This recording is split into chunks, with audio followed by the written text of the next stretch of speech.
only seems like yesterday when we started the first of the recital and exhibition series of the DLSU Senior High School Arts and Design track with Anyag, where we featured our grade 11 students as they broke ground into the theory and practice of art making, all while traversing the current circumstances of our challenged world. Although physically distant, we journeyed together through this academic year. It may be a journey of challenges upon challenges, and here we are, molded and shaped by the experiences we had. We are not perfect, but we were definitely made more refined. Today's event signals the transition between grade level, between academic years, and between stages in the life of an ADT student. We now witness how students from the visual arts, multimedia arts, and creative writing streams thrive in a boundary-breaking production process.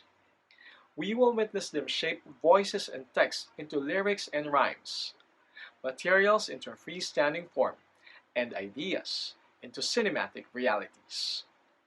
We welcome you to TAMPA, the integrating elements and principles of the different arts and applications to, or IEPDAA2 exhibition of the DLSU-IS Senior High School Arts and Design track. I am Fernando Lacson Jr., ADT Faculty for Visual Arts, and your host in this program. To officially welcome all of you and to share with us more about TAMPA and the Extraordinary Arts and Design track program of the DLSU Senior High School, here is the man shepherding our journey, our ADT coordinator, Mr. Engelbert C. Talonton. Let's give him a resounding virtual applause.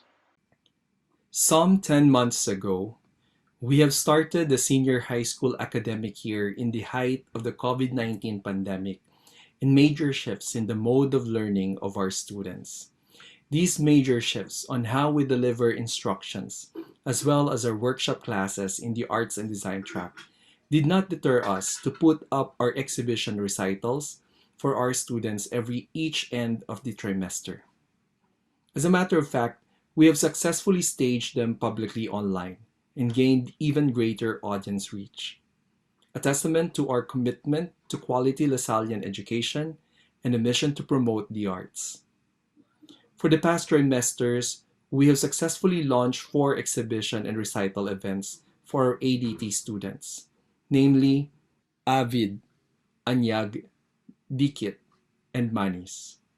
And now that we are finally ending the academic year, we are proud to present to you the last in our 5-part series of exhibition and recitals for our theory and workshop classes in the Arts and Design track, which will showcase the learned knowledge and skills of our students. Ladies and gentlemen, our last ADT exhibition and recital event for this academic year, which meaning of the word is beauty or kagandahan, from the language of one of the many ethnolinguistic groups in the Philippines, the Aita Mag-Ansi. I am proud to welcome and present to you TAMPA. Thank you so much, Sir Engel, for that warm and encouraging message. And that's my cue to introduce to you today's series of panel discussions and presentations of artworks. The first group to take the virtual floor is our student artists from the creative writing stream. Together, let us learn from their panel discussion spearheaded by the ADT Mentor for Creative Writing, Miss Jamie Esteban. Good morning, everyone. I'm Miss Jamie Esteban, the Literature and Creative Writing Faculty of the Arts and Design track. Integrating elements and principles of the different arts and applications to, or IEPDAA2, of the creative writing stream is an introductory course on the different theories, types, and techniques of poetry writing.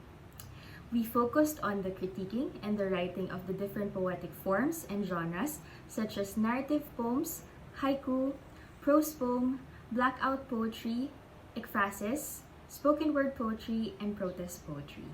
We had lecture discussions and writing workshops, my favorite part of the class, where the students got to read and critique one another's works. I'm so excited to facilitate the very first panel discussion from the creative writing stream. Let us now hear from our 2 panelists. I'll let them introduce themselves.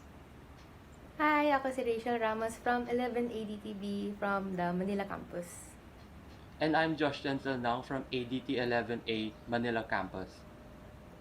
Thank you, Rachel and Josh, for accepting the challenge to be a part of this panel to briefly talk about your insights and sharings about poetry. Let's start with the first question, which is, of course, how would you define poetry? And how did your definitions or perceptions of the poetic form evolve throughout the term? At first, I define poetry as something structural yet personal.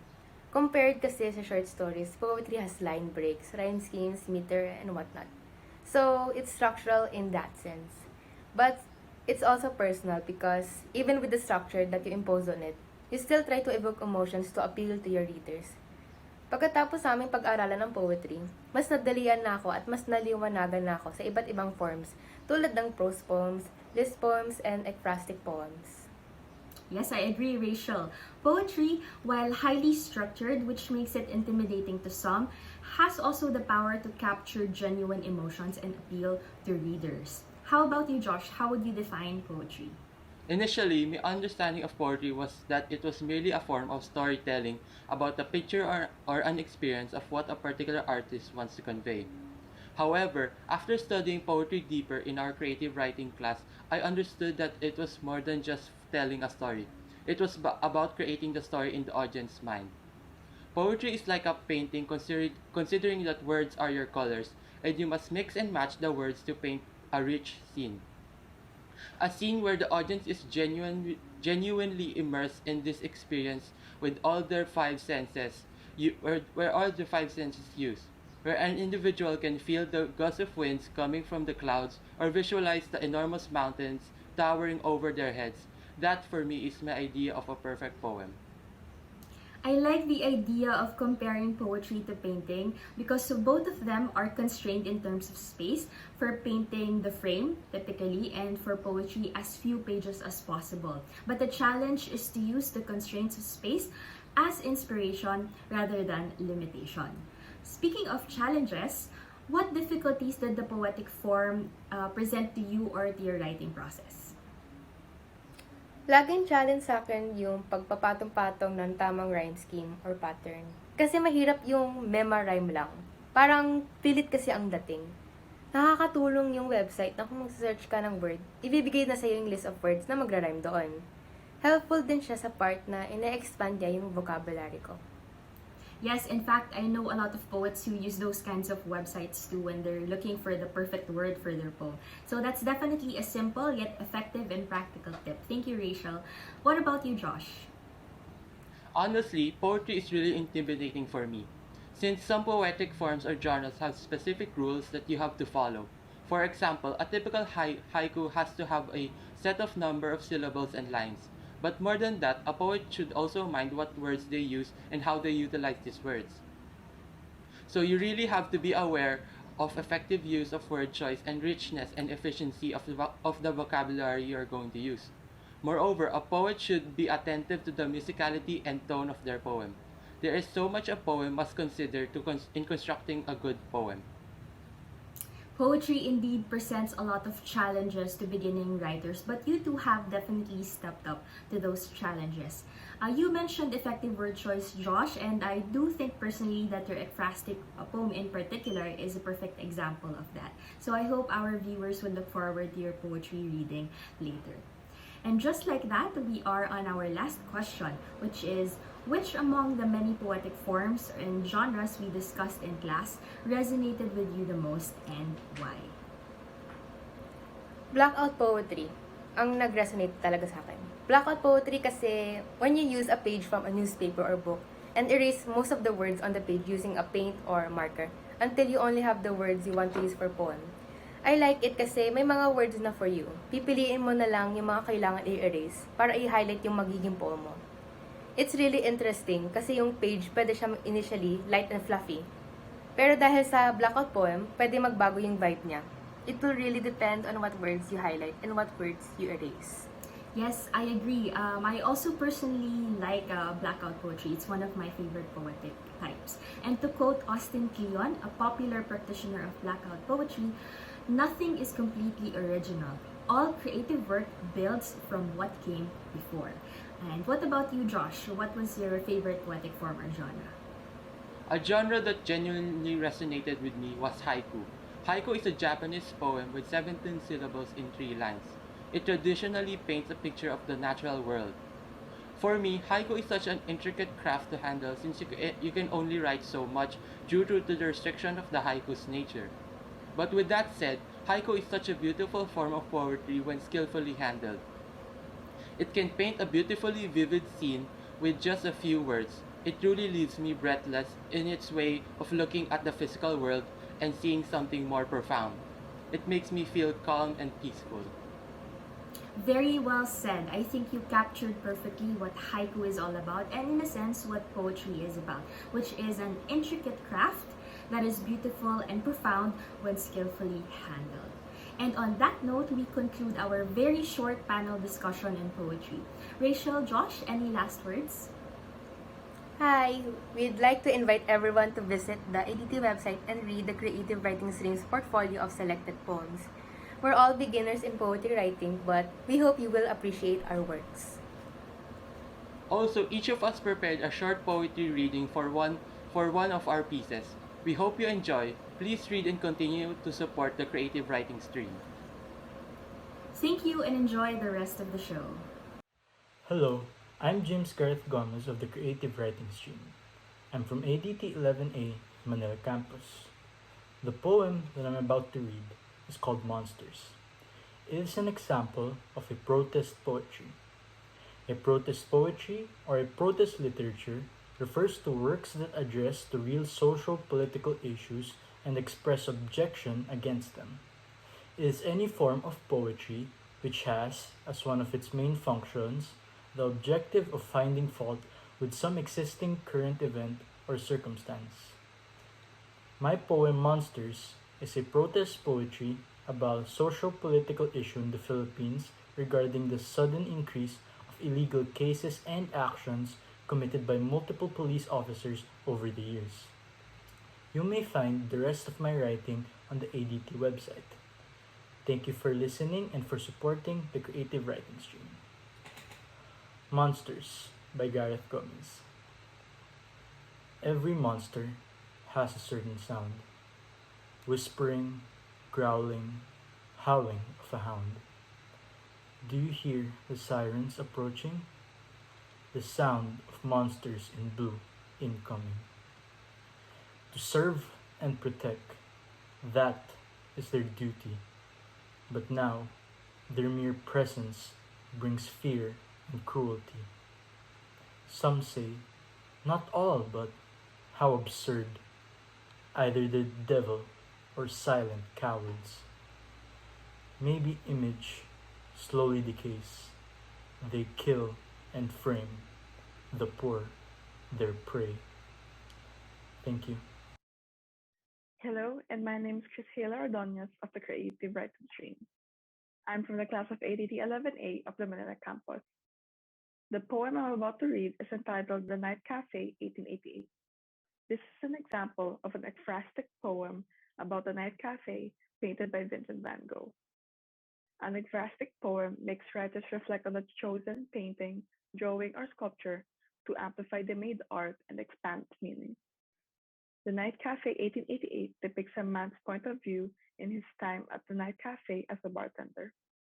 You may find the rest of my writings on the ADT website. Thank you for listening and supporting Creative Writing Stream.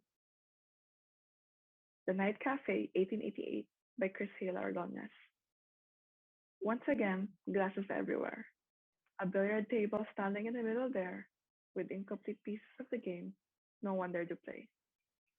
It's 12:15, the time to forget the troubles of the day with a bottle of champagne. Different types of people wander this time of night and end up in this fine establishment. On the right corner, two gloomy men sit with their arms as pillows, napping, or perhaps resting before another round of shots to forget the troubles they're facing. A man behind them has a smile plastered on his face. Still looking cautious and alive, he walks towards me to acquire a drink. Maybe he just wants to celebrate. On the left corner, near the entrance, A man and a woman sit abreast, with a bottle near their fist. A gloomy atmosphere surrounds them.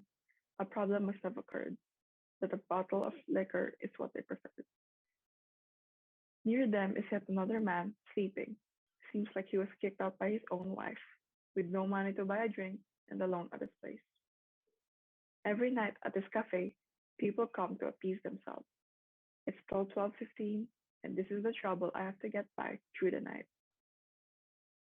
Thank you, Miss Jamie and our student panelists for that fruitful discussion. You have proven once again the capacity of creative writing to speak to minds and to permeate one's soul. You have also witnessed the presentation of two of their works through the poetry reading videos. Our program this morning is graced with these poetry reading performances in between panel discussions. Please watch out for these incredible works of arts and letters. Now, we head on to our second panel discussion. From creative writing, we are now passing the torch to Team ADT Visual Arts. To introduce to us their art genre in focus and to facilitate the discussion, let us all welcome one of the ADT mentors for visual arts, Ms. Elmay Kimberly Tumalaog. Thank you, Sir FJ. Good day, everyone. Another term has ended for our visual arts class, and we're happy to present to you the works of our students from the integrating elements and principles in the different arts and application too. For this term, our students were able to learn and practice the different approaches and practical techniques in three-dimensional art making or sculpture. We have covered three major techniques in sculpture, namely additive, deductive or subtractive, and assemblage sculpture. These three categories were discussed and were given for the students to practice and explore. And for this panel discussion, we will focus on the art process and the students' insight from the production of their works. In this way, our students will be able to share not only their works but their experiences as well. If you wish to know more about the art concept and artist statement of the grade 11 students, you are welcome to visit our ADT website online exhibition. The link is being flashed on your screen. And now, without further ado, let us welcome our students from Arts and Production stream. Our first student is Warren Justin Lamano from APS1, who will present his work in abstract freestanding sculpture through the use of the additive technique.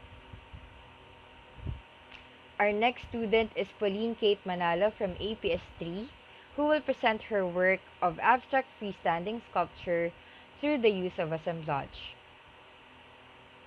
Next, we have Christiana Sinica Abarisha from APS3, who will showcase her relief sculpture using deductive technique.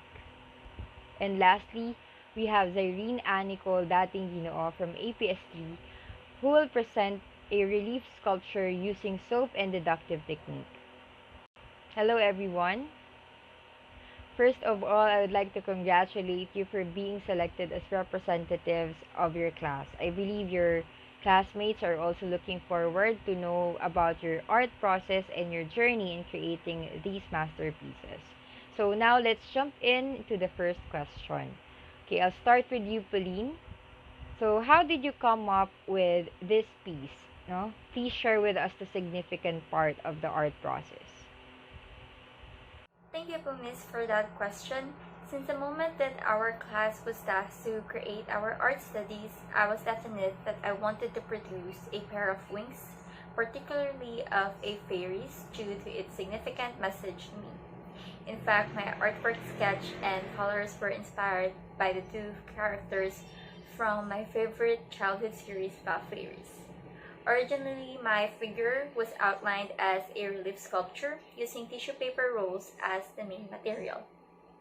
However, when my instructor encouraged me that it is strongly preferable to create a standing sculpture, I was worried and decided to adjust my approach and my expected outcome. My artwork is made out of cardboards, paper mache, colored transparent and plain white folders, beads from old necklaces, and an excess leaf cord of our window blinds. I first created a pair of wings with cardboards and covered it with paper mache to solidify it. I was frankly tired at that moment as I had already designed wings 2 times beforehand, only with different materials and methods. The following day, I progressively painted my figure, attached the colored transparent and plain white folders at its back and the small pits on its surface with glue and rugby. Certainly, there were intervals in between of the steps for the materials to dry and be fixed. The pair of wings were connected together and were sewed up with wires and 2 compact discs. Lastly, I attached the lift cords to my figure's borders. The beads and lift cords served as embellishment of the wings. My artwork was intended to appear as decorative and colorful. Wings are used for flight and it reminds me to soar high. Additionally, wings are sometimes colorful and I want to finish my third term and my whole 11th grade with flying colors.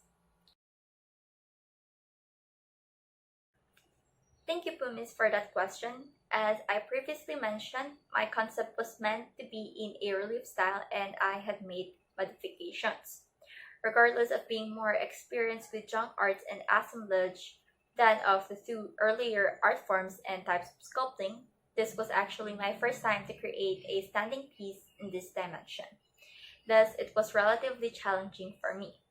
Additionally, I had to go beyond my comfort zone, especially of using glue to adhere the materials to rugby as it was more applicable. Yet I was honestly skeptical since it triggers my allergy. Additionally, this output lasted for 3 days to be accomplished, and as an impatient person, it really tried my patience and I had to remain myself collected so as to not ruin my figure. Most importantly, I perceived this creative engagement as the most draining among the others. However, it enlightened me that as an artist, I must be resourceful and inventive, especially during this time of pandemic. Assemblage or junk art is a brilliant approach so as to protect and conserve our environment and the earth as we make use of found, broken, and trash objects and transform them into a beautiful and meaningful masterpiece. Well said, Pauline. I think another interesting aspect of your artwork is the fact that you were able to establish balance in the visual weight of your work despite using different materials, and you know that we can say that you've done an excellent job in using assemblage as your technique. So thank you for sharing your process, Pauline. Now let's hear it from Christiana. How would you describe your art process in creating your piece? Thank you, Miss L, for that question. So when I was making this, I already had an idea of what I wanted in mind since we were supposed to do figure studies beforehand. First, I outlined the objects that would be closer to the surface, like the koi fish and the really big lily pad next to it. And then I carved out the clay around it. And then after a layer was removed, I outlined again. I did the same with the rest of the lily pads. And the thing about the clay that I use was that it's soft and it can get softer with like a bit of water, which really helped with shaping it right and detailing after the base shapes were made. After that was the painting phase, and I would test out the paint beforehand on scrap paper just to make sure that it would be the right color and that they would look good with the other colors before applying it. I added most of the details after the whole thing was done, like the moss on the wooden basin. That wasn't part of the original concept, but I ended up going with it. Thank you, Christiana. The use of deductive technique in your work is actually impressive. No? It's good that you use clay as surface so you can easily form the relief you were aiming for. And I must say that the use of paint as finish was a good call since it helped emphasize the depth and details of the relief despite the original texture of the surface. So good job on that. So I have the same question for you, Zairino. How did you go about your relief sculpture? Thank you for that question, Miss Al. So, what I first did in creating my sculpture was to, of course, conceptualize what I wanted to carve in a soap. Though, when I heard about this activity, I instantly thought of carving a flower since I often see one around, making the environment around me my inspiration for the sculpture. And with much thought, I made this my subject since it is simple. Afterwards, I made different sketches of various flowers to be able to visualize it and choose one that would be best to utilize.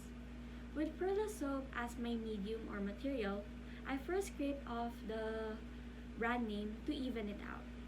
And for me to be able to carve the subject easily, I marked and traced the shape of the flower in the soap using a sharp pencil for better visibility. After marking, I started by removing some portions and spaces surrounding the flower with the use of a hobby knife. Though I first focused on the big spaces and saved the small spaces for the latter part. I continued removing more layers until I got the desired depth and it was even. For the shape and form of the flower to be more noticeable, I used different carving tools to create the details, like the narrowed spaces between the petals and the scraped parts of the leaf. Thus, removing soap, shavings left, and smoothing out the surface of the soap was done using the size of a carving tool and a paper towel to ensure a clean and smooth piece. Thank you, Zairine. I believe the best thing about your work is the application of the carving technique.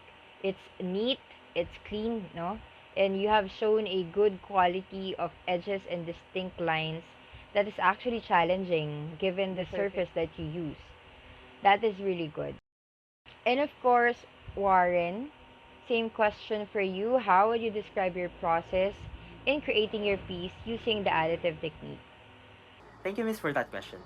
So, my process was full of research and experimentations, just to make sure that I will be able to do my sculpture properly. I started by making my armature by bending out some wires and to make it a bit thicker so that it will be able to hold the flower and the stem. For the sculpture, I first started with the eyes just to have a basis on how big the petal should be. I started making the eyes by rolling out some clay into spheroid, then added a bit of clay to shape out the tear duct and the eyelids. After that, I started using some tools to add some textures to the eyes, specifically the pupils. So after making the eyes, I started working on the petals by rolling out some thin circles. However, since I'm using a lower quality material, the clay keeps on cracking and won't hold its shape. So I added a bit of water and glue just to make it a bit workable.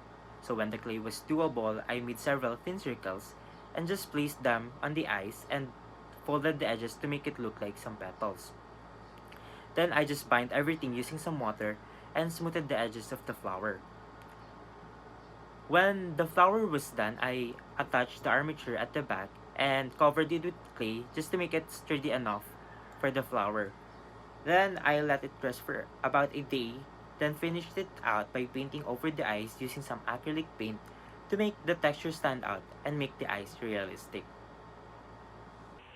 Thank you, Warren. I believe that the biggest challenge for this piece is to establish the stability of the sculpture since there's no enough weight for the base.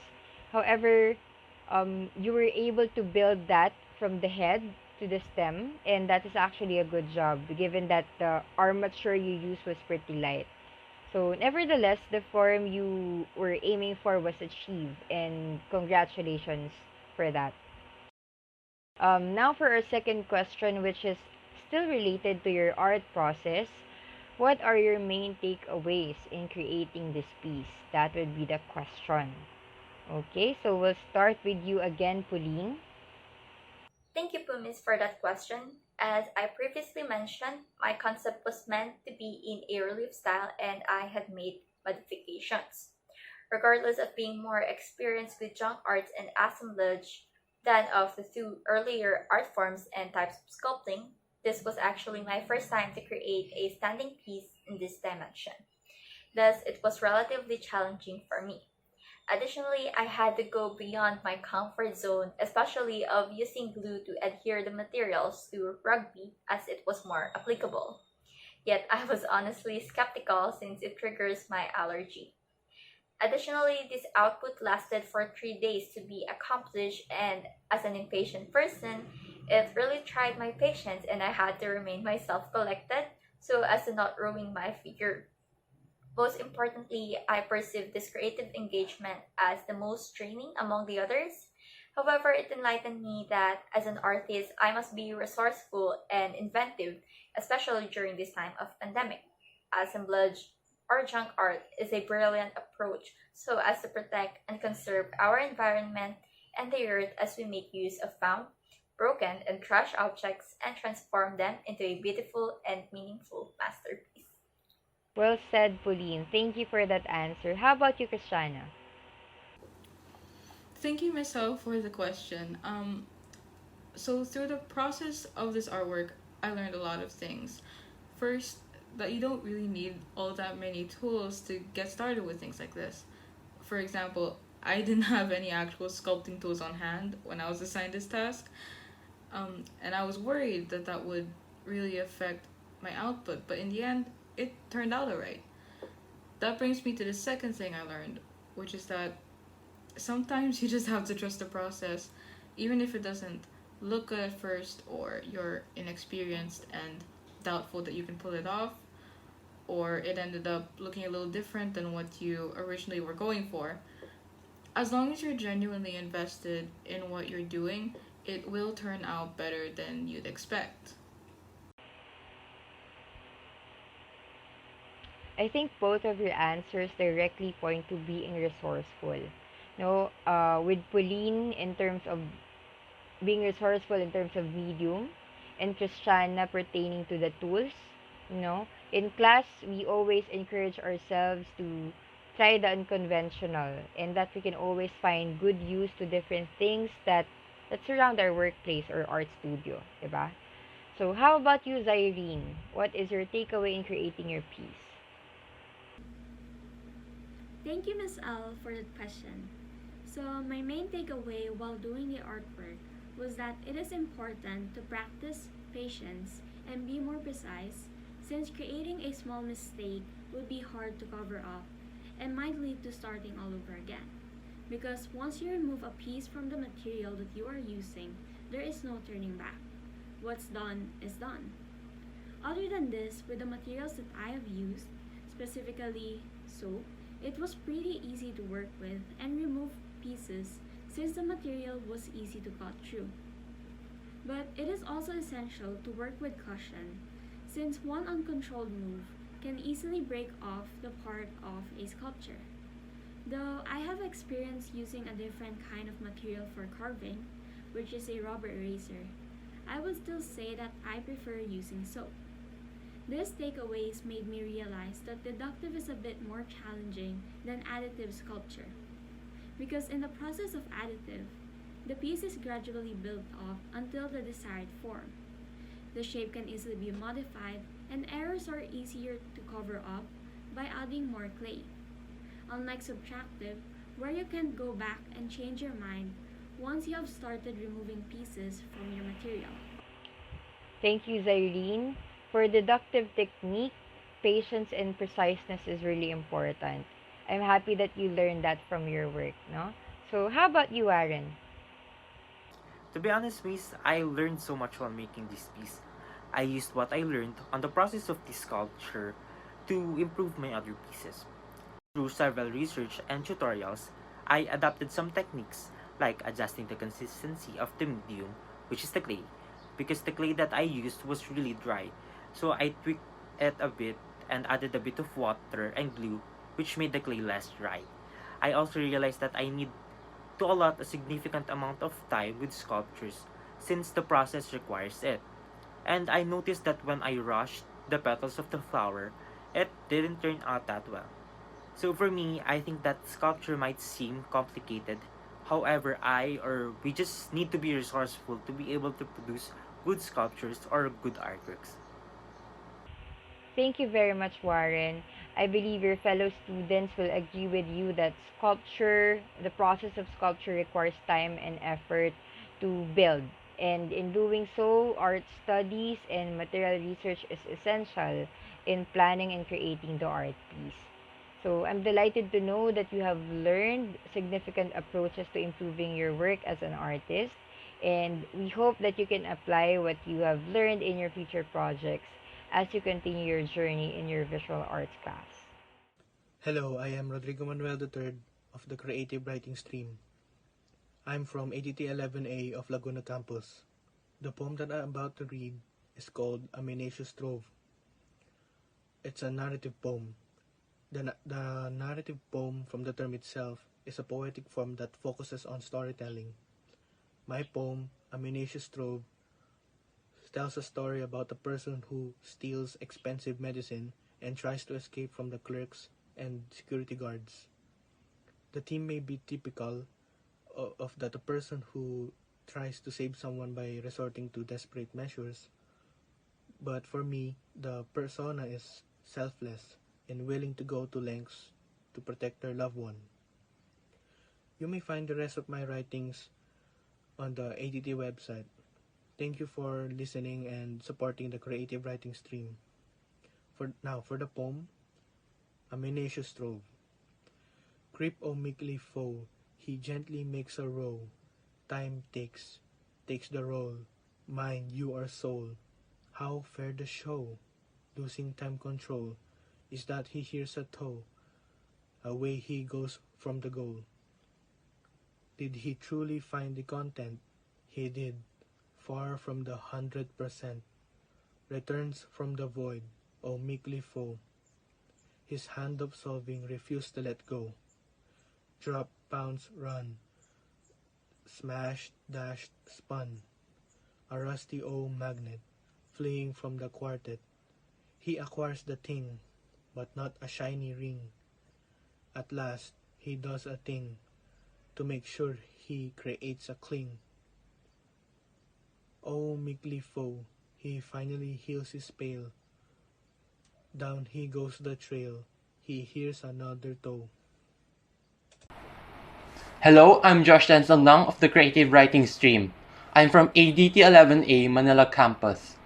The poem I'm about to read is called The Gavel. It's an example of a ekphrastic poem. The ekphrastic poetry has come to be defined as poems written about works of art. The Gavel is about the painting Judith Slaying Holofernes by Artemisia Gentileschi. You may find the rest of my writings on the ADT website. Thank you for listening and for supporting the creative writing stream. The Gavel. A firm, mighty left hand gripping the unkempt beard that only a man can grow. The eyes, the conscious screaming eyes, pleading the light of death for forgiveness and aid. Helplessness is the feeling slowly devouring him like the blackness slowly consuming the image. The rage, seen in the strength of the thrust of the sword, dismantling the ego from his manhood. The pure in heart maiden, like the virtuous white sheets, now stained with man blood, tells the truth. The two women, rolled up sleeves, infer that only by their hands can there be justice, that only through them together can this blind-eyed society finally see. No man, no father, no husband can bring it to pass. Now the two women are on top together, gazing down at their oppressor, him who is helpless, vanity spit and stepped on. O helpless Holofernes, now seeing your mischiefs, being handed to you by the things you had deemed to be dolls.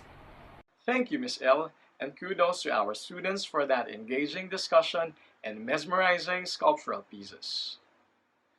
From visual arts, we now move on to multimedia arts for our third panel discussion. Let us join our MMA student artist and our ADT mentor for multimedia arts, Ms. Candice Perez, in their conversation about film and the artworks of our select student artists. Team MMA, you now have the virtual floor. Thank you, Sir FJ. Good day. Good day, everyone. As the mentor of the IEPDAA 2 MMA together with Ms. Reynat Natividad, it is with great enthusiasm that we share with you the works of our grade 11 students in this panel discussion. We will hear directly from our select student artists the ideas behind their work, their creative process, and the reflections about the art form in focus, which is film and audiovisual communication.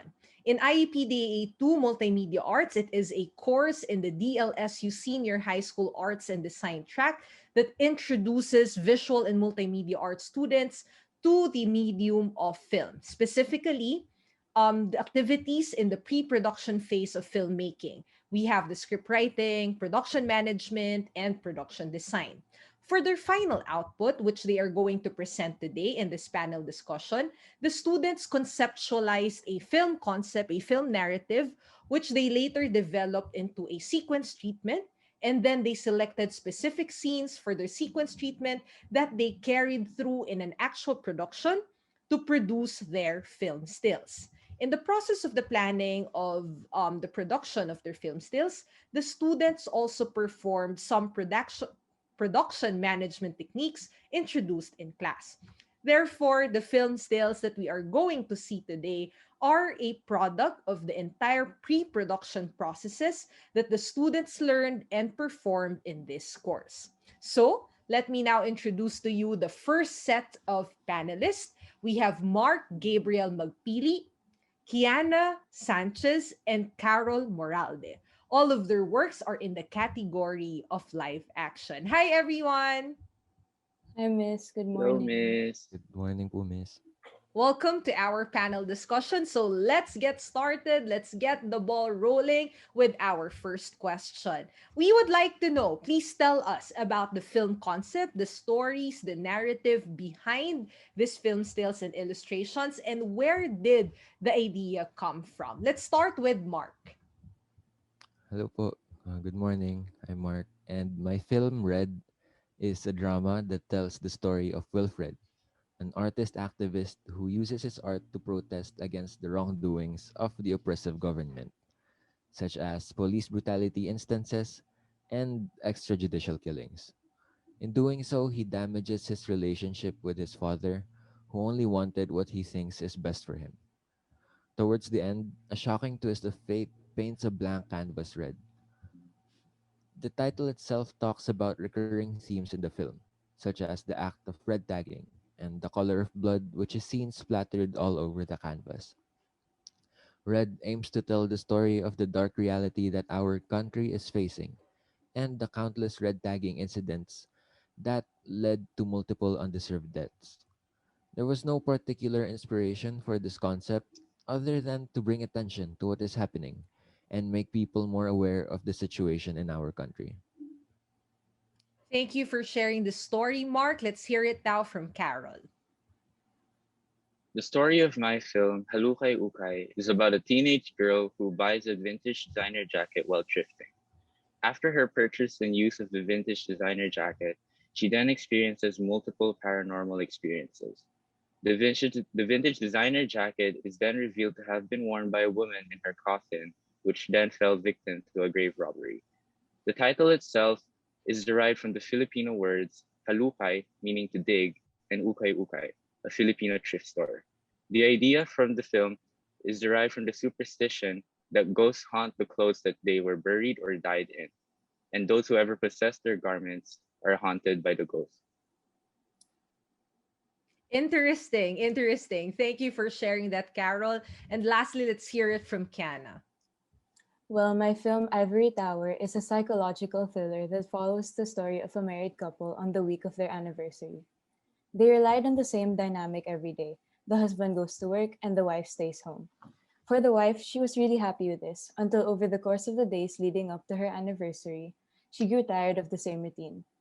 Eventually, she poisons her husband's food, leading her to develop PTSD from the experience.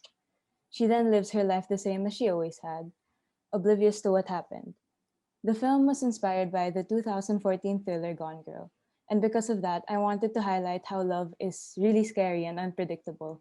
How one day the love of your life could be so unbearable to the point of insanity by showing the parallelism of the phrase till death do us part.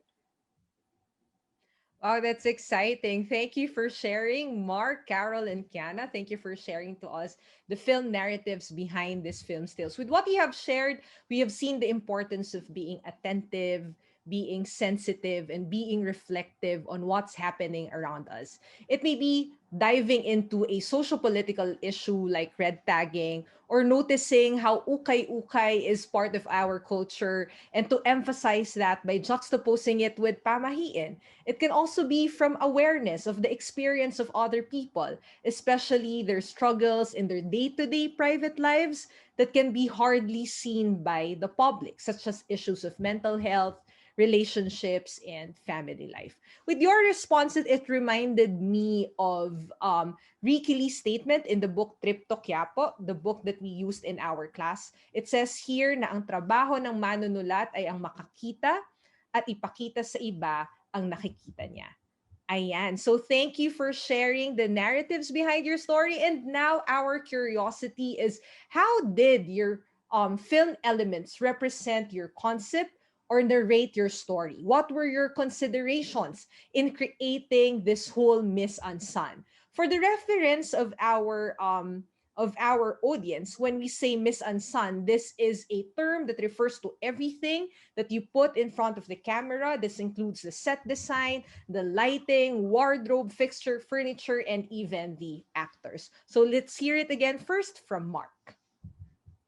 Hello po. I'm Mark again. Okay, for my first film still, I created a set that was made to look like an art studio after a confrontation with the police. Very disheveled and messy, while the bloodied canvas sits in the middle of the frame as the focal point. The color tones were made to be colder, to show the loss of happiness after the climax of the story. It was also done darker to add on to the mood of grief and sadness. The second film still was shot in warmer colors to represent the burning passion that Wilfred has for his art.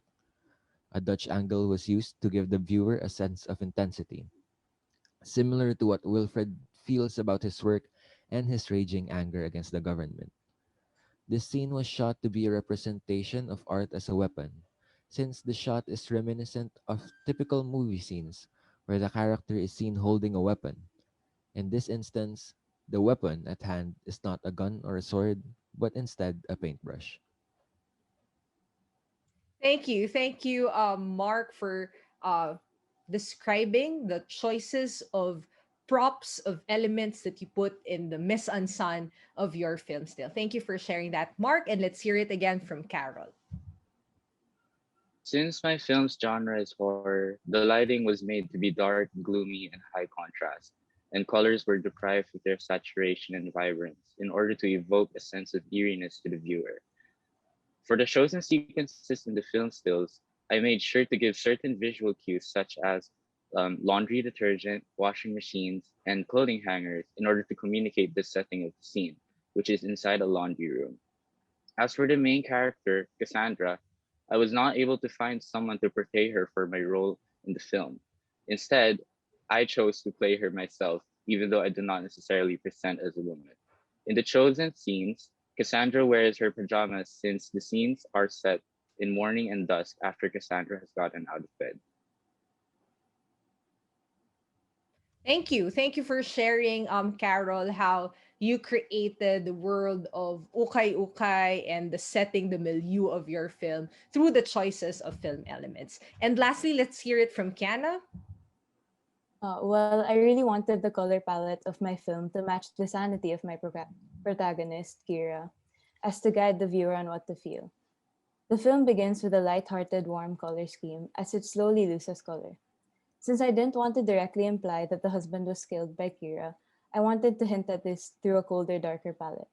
Another film element that I added to further allude to his death was that in the earlier scenes, it would constantly have elements of the husband, whether that be over the shoulder shots or items he owned scattered throughout the set. So there would always be that sense that he was there. While later scenes, these would be absent and focus solely on Kira. Other than that, the film has some foreshadowing in the name Kira, as it means killer in Japanese. Mm-hmm.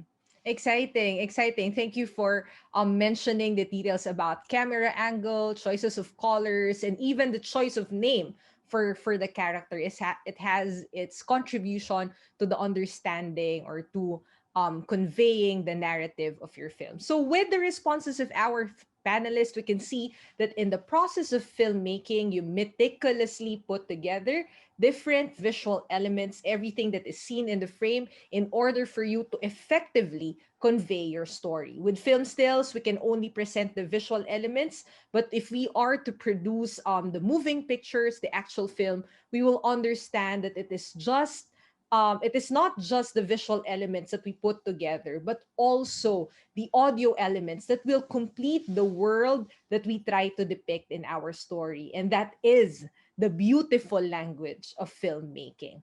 Thank you, Mark. Thank you, Carol. Thank you, Kiana, for sharing with us your works. I will see you again later with the second set of our MMA panelists. Right now, we would also like to give our audience the chance to see the other film stills produced by our classmates in APS 1 and APS 2 of the IEPDAA MMA through this video presentation.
Thank you, Ms. Candice, and congratulations to our MMA students for successfully embarking on the world of film.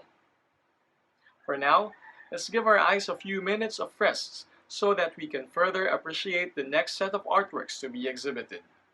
We will have a short screen break. Don't go away, we'll be right back.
Welcome back to our program.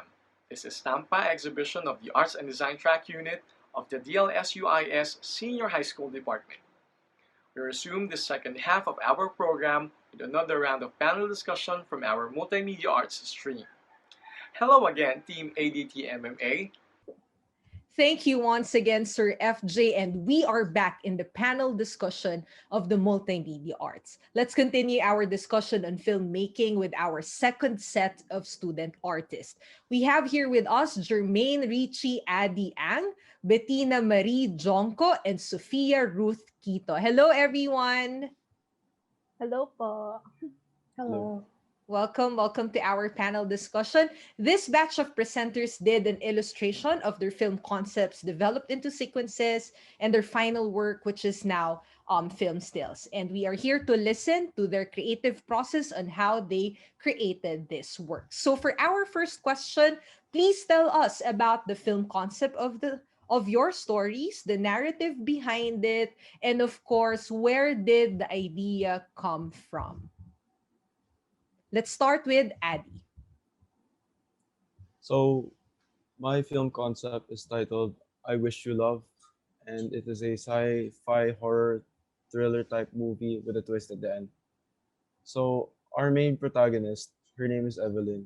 She is a pregnant teenage woman who was kicked out of her community, and she must now face the horrors of the outside world.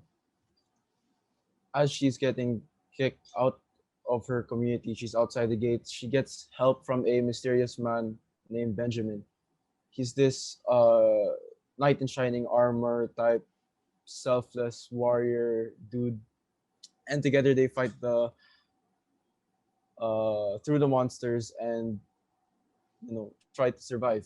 But unfortunately for Evelyn, it was all a dream, and it was some sort of her. This whole thing was her wish that there was someone to fight alongside with her, and that her and her child were able or could be uh, live in a safe environment where there are no monsters, no one to try and attack her, and yeah. So the film concept was heavily inspired by the movie called Quiet Place 2018 and Alien 1979, in which a strong female protagonist is fighting against a unknown horror or creature. And the movie is also inspired by the song I Wish You Love by Keely Smith. So basically, the narrative behind these film stills is that I wanted to convey a sense of dread of what's to come for our main protagonist. Thank you for that, Addy. Thank you for sharing to us the story behind these illustrations. Let's go now to Bettina. Iniibig ng Sigbin was a fantasy horror about two infamous mythical creatures from Philippine mythology, the Manananggal and the Sigbin, forming an unlikely friendship and finding solace with one another in a world where they is seen as a threat to humans. The idea came from my interest in Philippine mythology and the concept of mythical creatures known to be scary and evil being depicted as having human relationships and struggles which we can all relate to, as an interesting take on the narrative. Thank you. Thank you for sharing to us that story, for the world that you have created for this narrative. Maraming salamat, Bettina. Let us proceed to Sophia. How about your story? Tell us your story, Sophia. My film concept, The Limiters, is a psychological fiction story that centers around a teenage girl named Claire and the two glowing watch-like bands around her wrists called limiters. Claire is tasked with choosing a dish by her teammate for a competition happening the next day, but she finds herself unable to decide and falls asleep. Through a dream, Claire learns the drawbacks and benefits of the color-changing limiters. She then understands how to have a balance in her life by knowing the true value of having the limiters, but also learning to make decisions on her own. The concept was inspired by the 2019 series Infinity Train, which explores the connection between passengers and their assigned numbers while on the train, leading to a thought-provoking story. Thank you. Thank you also, Sophia, for sharing to us your idea about this limiter, about time, and all this imagination that you the what ifs that materialized in your story. Thank you very much. So for your responses, I've noticed the influence or the inspiration of other films, other media material. It might be TV series, it might be music, and of course film that inspired your own work. And I think it goes to show the importance of being also exposed with the other example of good works in order for us to create our own.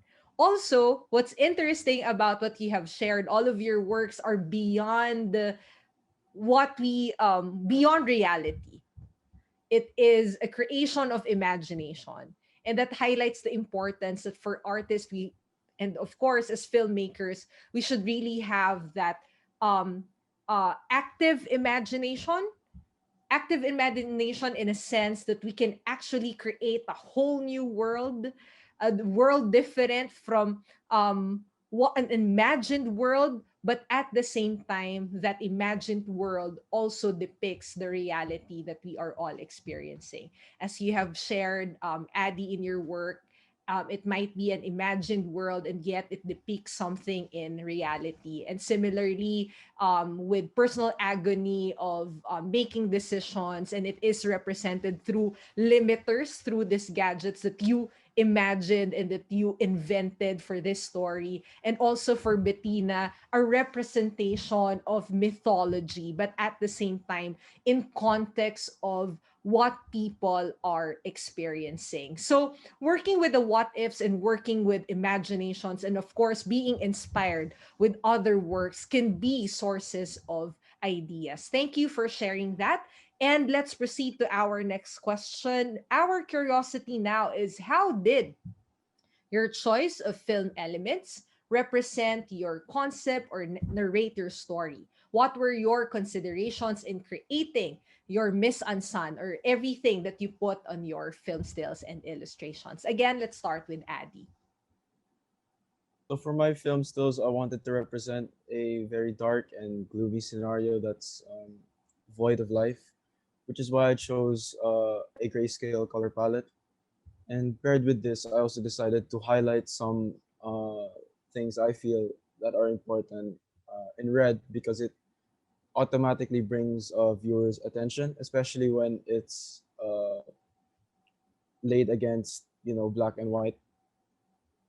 And also the lighting plays a huge role in the film stills, as it shows the contrast between light and dark. Light being our protagonist's hope, and the dark is the monsters, the world going against her, and that this dark around her is trying to close in onto her light, because I wanted to symbolize like her light or her hope could be extinguished at any moment. Also, specifically in one of my film stills where the monster is present, there's a crib and a uh, baby mobile beside the crib, which is meant to symbolize what I said previously, that this was all a dream. It's like it was a hint to what Evelyn truly wants or wishes. She just wants to live in peace with her child without any monsters chasing her or trying to kill her. And finally, I would also like to add that Evelyn being a pregnant teenage girl was intentional, as film's underlying symbolism tackles issues such as premarital sex, being a single parent, and the controversy behind teenage pregnancies. Thank you. Thank you for sharing that, Addy, and for bringing us to your creative process and how you selected all these film elements. Salamat, salamat, Addy. Let's hear it now from Bettina. In the first film still, I made use of chiaroscuro like backlighting from the red moon to draw focus on the character in the dark scenery. I designed the manananggal to look otherworldly and intimidating, using gray tones on its human parts and the red colors to emphasize her monstrous features. In the second film still meanwhile, the background I used was a photo of a mangrove that I took in one of my travels. So I applied the vibrant lighting, the earthy warm colors, the crisp shadows, and the perspective of the photo onto characters and simple props to make them blend in and interact. And I made them reminiscent of the Filipino provincial life. I also made use of faded red and black tones to make the characters stand out in the setting. Thank you. Thank you, Bettina, for sharing with us your processes of combining both your stock photos and illustrating over it, and then trying to make all the elements work together in order to depict the milieu, the setting, the time that you want to create. Very good. Maraming salamat, Bettina. And lastly, Sophia? My concept heavily focuses on the decisions of my protagonist, Claire. So, for my first film still, I wanted to display what Claire finds interesting, like the art she hangs on her walls, the items she has on her shelves, and the clothes she wears. The color palette of the room is lighter than Claire herself to show her contrasting current mindset. It also hints at what the limiters on her wrists symbolize, her indecisiveness. Seen in the second and third stills, the different colors are meant to represent a system based on certain expectations Claire has placed on herself. So, they aren't necessarily bad, but they can be overwhelming and bright enough to indicate how much value Claire places on them. She doesn't smile in any of the stills she is present in, further implying that she's only enduring her situation before her dream. All in all, I wanted to focus heavily on color and decision making. Thank you. Thank you, Sophia, for sharing that. As we can see from all our panelists in this batch, we can see how colors would depict a particular mood, how they would want to represent the world through their color choices, through the wardrobe, through the paintings they put on the walls. Very good. Very good. Thank you for sharing with us your processes. And to end this second batch of panelists, second batch of discussion for multimedia arts, we again prepared another video for you, wherein you will see the works produced, the film stills produced by the APS3 and APS students of IEPDA 2 MMA through this video presentation. Please do enjoy the clip.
At this point in the panel discussion of the multimedia arts, we are bringing back all our six panelists to share with us their final thoughts about filmmaking and the entire process they perform to create their work.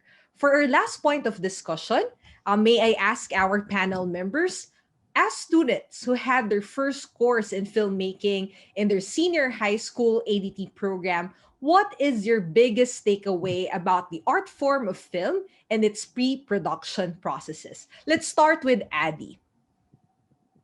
So, as someone without a lot of experience behind the camera, find myself having to envision the set and what the scene might look like through the use of photo bashing on applications like Photoshop and illustration, digital illustration. So, my biggest takeaway from this whole thing was that um, this is actually a normal process in production design, and this has opened my eyes to new and more interesting potential career paths in the future. Thank you for that, Addy. It's nice to know that the course gave you an idea of the possible artistic path that you can pursue given this new knowledge about the art form of film. Thank you, Addy. And then we go to Bettina. Hi, Bettina. Hi. My biggest takeaway about film is that even in the pre-production, it is a very thorough process that needs to have a lot of patience and passion in the work. Yet I have also learned that it is a medium that has a lot of potential to bring amazing stories to life and to express creativity that can inspire a lot of people. Thank you. Thank you. Very well said, Bettina. It's lovely to know that we gave um, a high value on what film can do in terms of expression, in terms of conveying message. Thank you for that, Bettina. And let's hear it from Mark. How about you, Mark? For me, I've had quite my fair share of film and photography. However, this course helped me to be more in depth with my knowledge of it. I was able to see the work that goes in set design and how nothing really isn't just there. Most of the time, items on set have a meaning behind them. Honestly, I feel like creativity really is a big part of the process, as well as meticulously planning out what you want to see or your projected outcome, since it is a very rewarding feeling to see your concept fleshed out or visualized. Exactly, no. It's very important that we are meticulous and like what you have mentioned in our second question, there are a lot of elements that you really have to understand, and you really have to this reason of putting all them together in order to be able to tell your narrative or your story. Thank you for that, Mark. Let's hear it from Carol. How about you, Carol? My biggest takeaway from the lessons taught to us is that the majority of the film development process is not in the shooting of the film itself, but more in the pre-production stages. And I learned that in order to effectively deliver a story of a film, the pre-production stages such as screenwriting and set design must be done diligently.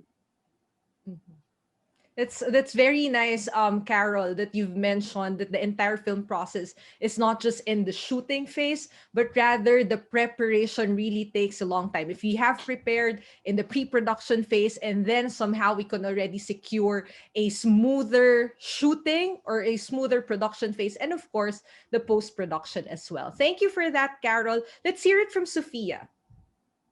My biggest takeaway was that every little detail matters in creating a film, from the script and concept all the way until the props and wardrobe.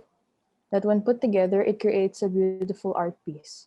From the pre-production alone, I have gained a greater appreciation for those who constantly make films.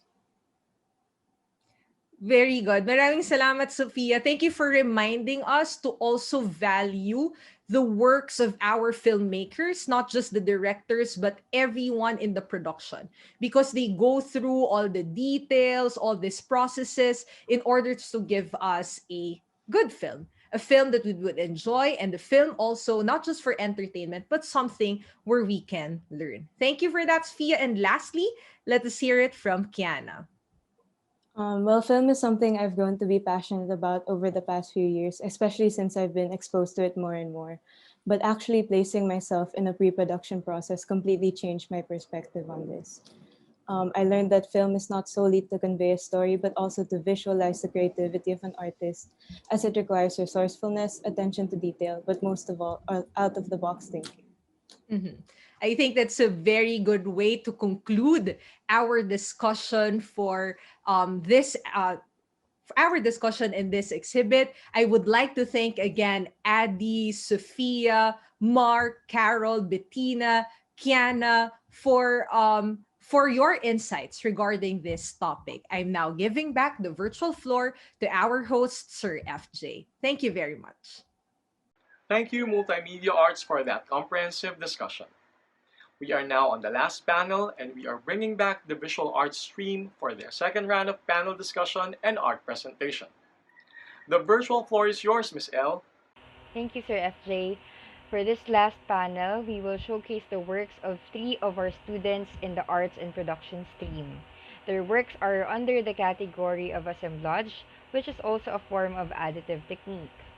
Let us welcome Maria Crizel Usisa from APS4. We have Denise Kiara Limkaking from APS1. And Daphne Marie Shua, also from APS1. It's good to have you here in our panel discussion. So we'll start with our first question.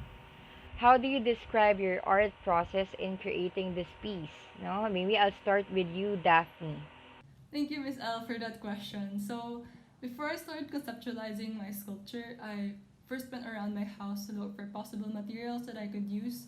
So, I just allowed my creativity to go wild.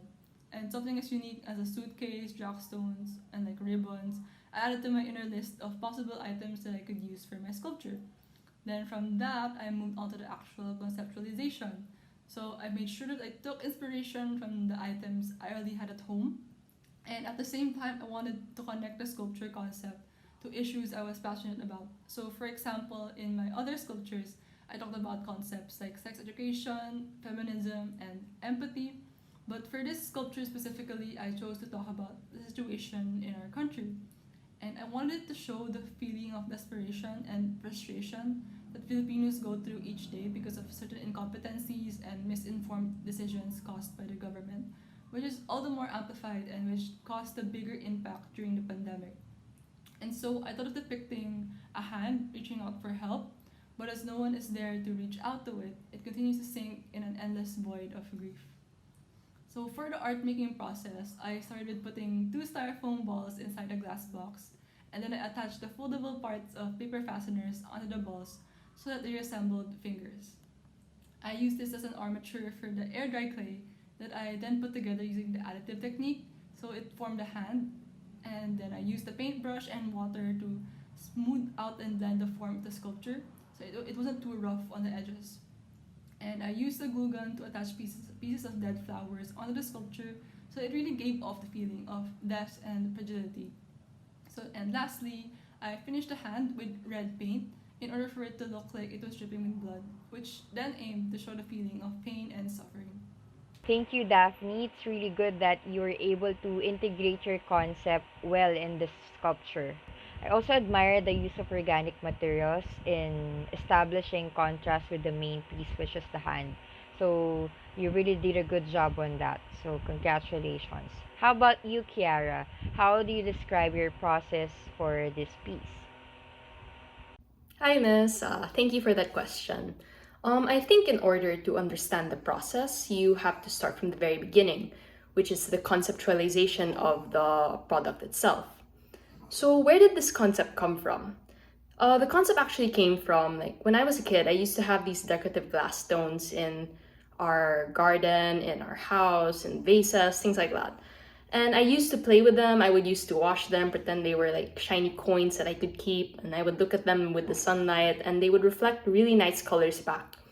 So I thought, why not try to make those into a sculpture now that I'm older? It would be kind of a nice throwback, you know? So I started to look for ideas, like places where, or pieces where people have tried to do this sort of thing before, because I needed a reference, because I've never done an assemblage sculpture before and this would be my first time. So I had a rough idea already of what kind of style I was going for based on those images from Pinterest or Google Images. So from there, I started to sketch out ideas. And from the sketch, and from there I started to sketch out ideas. The real challenge actually came from the wires themselves, because after a while of trying to manipulate them, my hands started to really hurt. I think it's like the wire, they started to really hurt. The wires weren't as flexible as I thought they would be originally, and so since I had to keep bending them and looping them around, the metal started to dig into my thumbs, and yeah, it was just painful overall. I also had an issue wherein the stones wouldn't balance themselves into the wires. It just wasn't as simple as I thought it would be. And then the whole thing would fall over due to the weight problems where the stones wouldn't balance. And then I'd end up having to start over, and it was a pain. So eventually, I somehow did manage to get it through trial and error, thankfully. So the shape of the shell is actually just one spiral of a wire and then other wires looping around it. So occasionally I would instead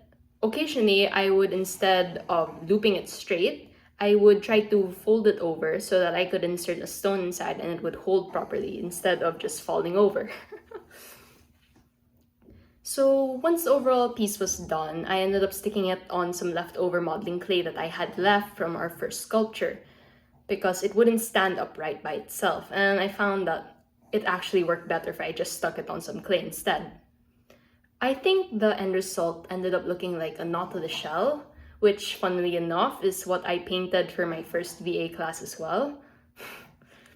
And the glass stones also ended up leading the eye towards the center, which actually was not intended. It was rather just so I could counteract the balance issues that I found, but I think it had a nice effect overall. So I think overall the process was basically conceptualization, rough sketching, and then trial and error. Lots of it, yeah. Hope that answers your question, miss. Thank you. Thank you for that detailed answer, Kiara. I think the best thing about your art process is that you experience multiple trials and errors, and that is the thing about assemblage, no?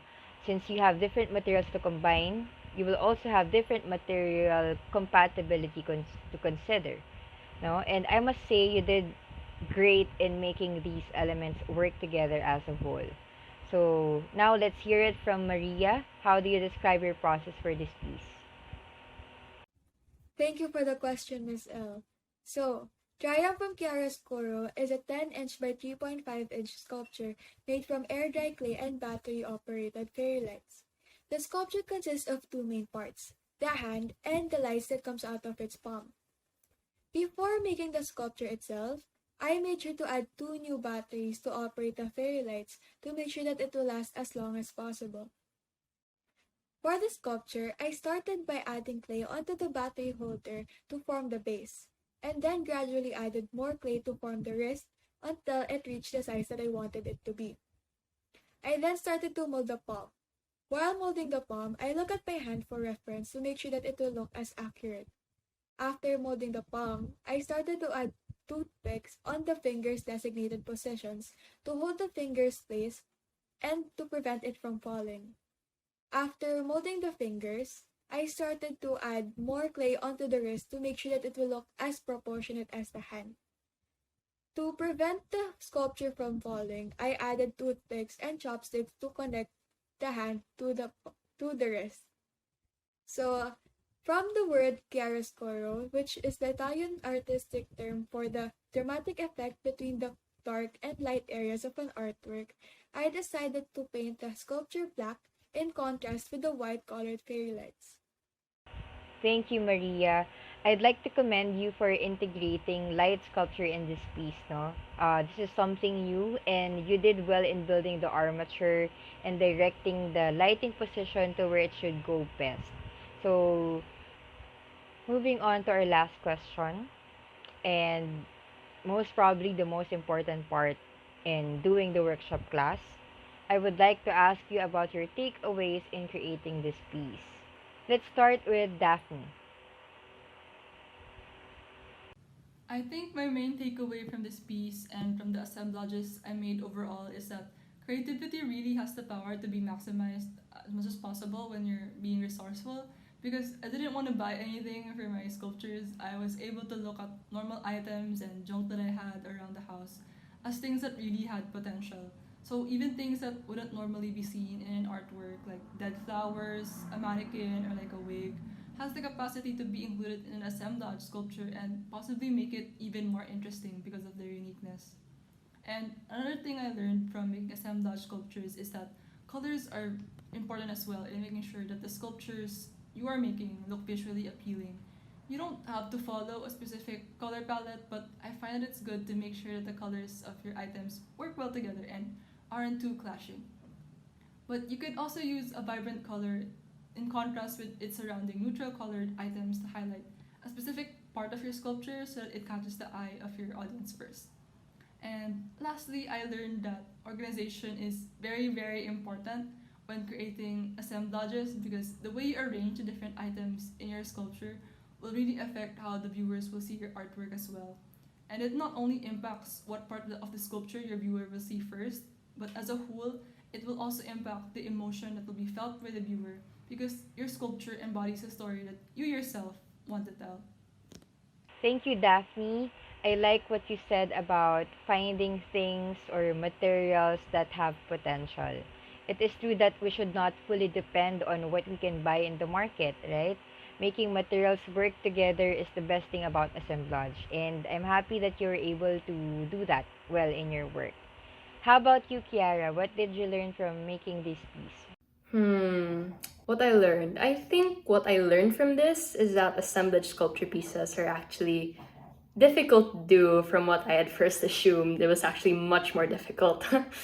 I had a very difficult time, as I mentioned earlier, like in my previous answer, that I had a difficult time trying to get the objects to stand where I wanted them to. Had a difficult time like getting the weight right so that they wouldn't fall over or and break, and I had to start over.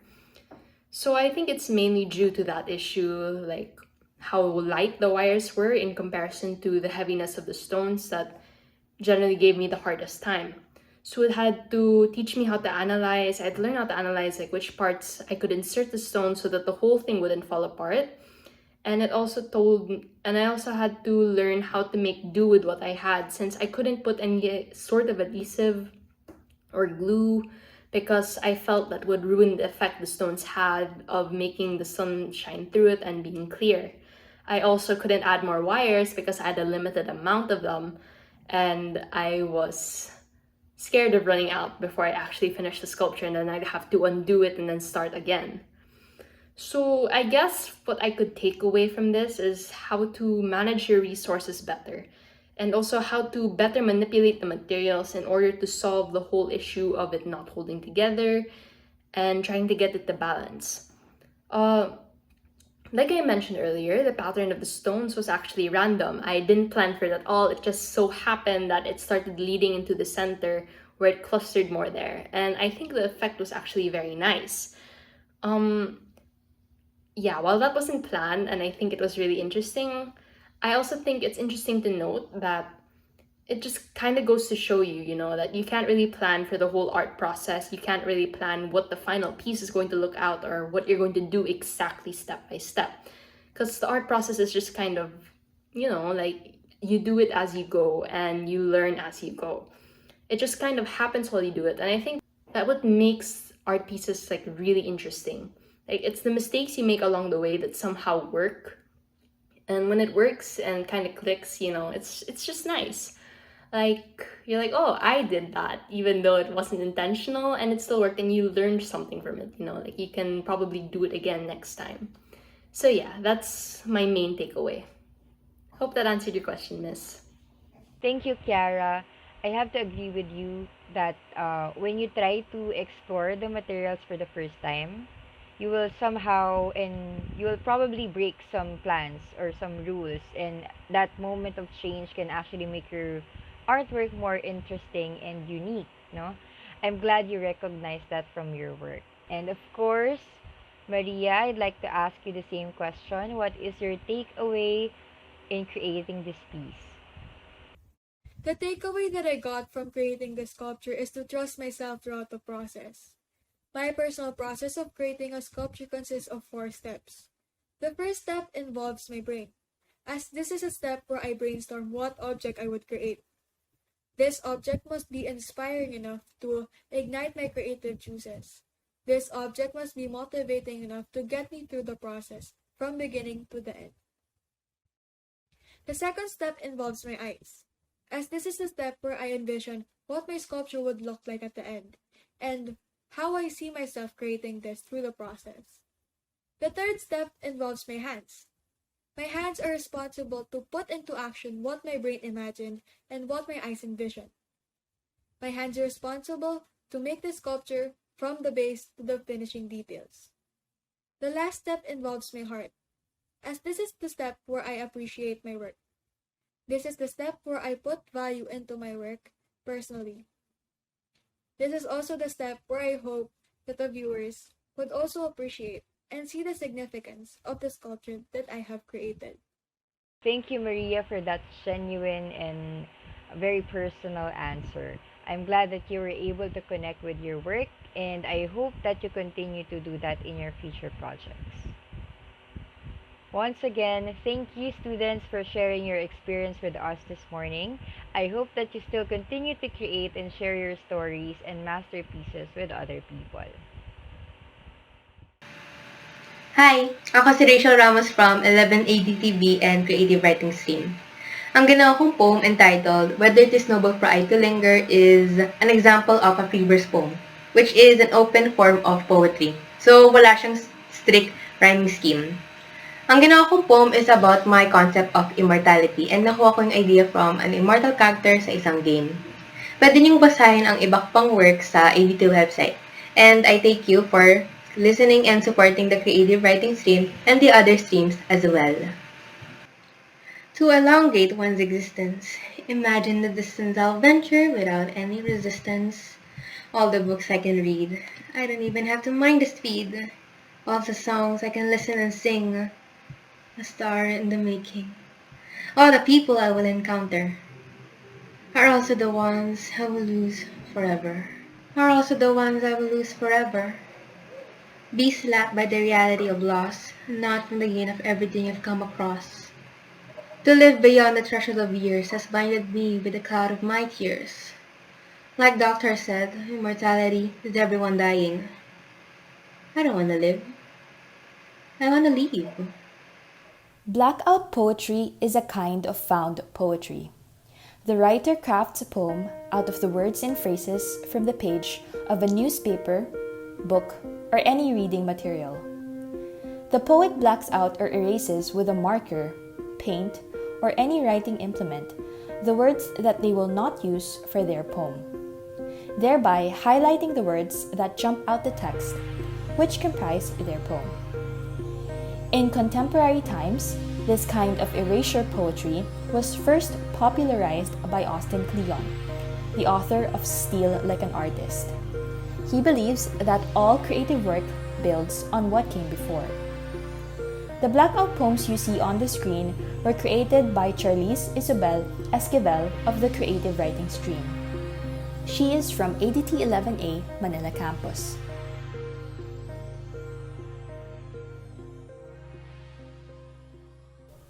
Blackout poems are usually very short, simple, but striking. One of the most compelling things about blackout poetry is the idea that someone was able to create a new text out of an already existing text.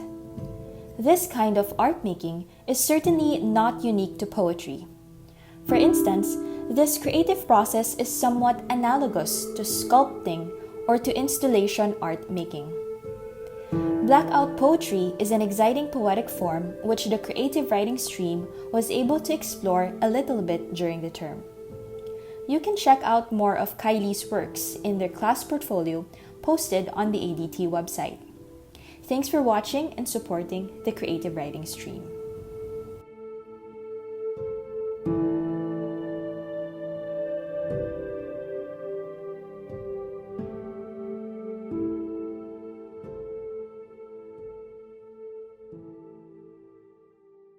The blackout poems shown in these clips were from a short writing exercise where the students were asked to create 3 blackout poems out of randomly assigned pages from their favorite book.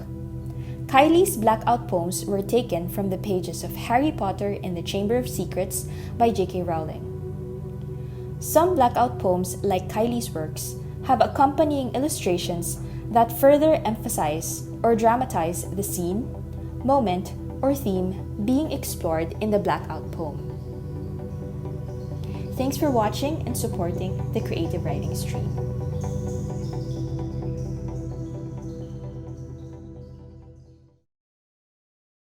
Thank you very much to all of our presenters for their remarkable artworks. It is truly an honor to see all of them, and I am sure the audience feels the same way.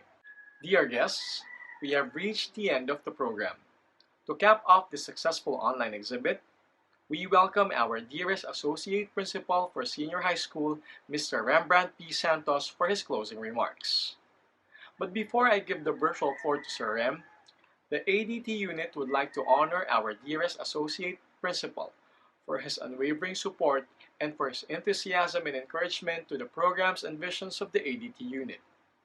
He is truly the something or someone nice in DLSU-IS Senior High School.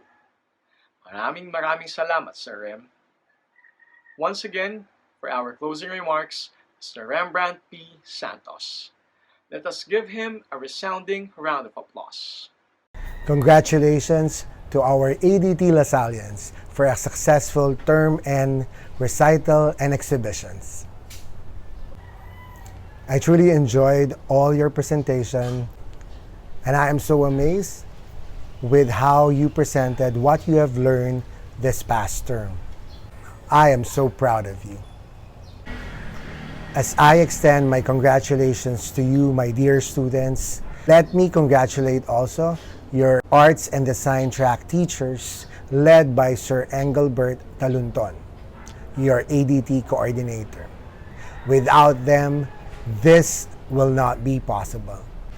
You are our future Lasallian artists who will show everyone that here in DLSU, we value the arts. I am in awe with all the presentations today.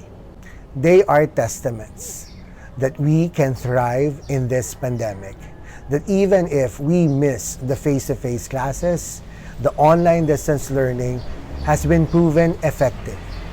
It is you who have shown that this is possible. You have been receptive of the online distance learning. You have been cooperative with your teachers. You have the willingness to thrive in this pandemic. For that alone, I am so proud of you, my dear ADT students. As we close this academic year, please do not forget the lessons you have learned from your teachers. These are lessons that are not only confined in the classrooms. These are lessons that can be applicable in your day-to-day living.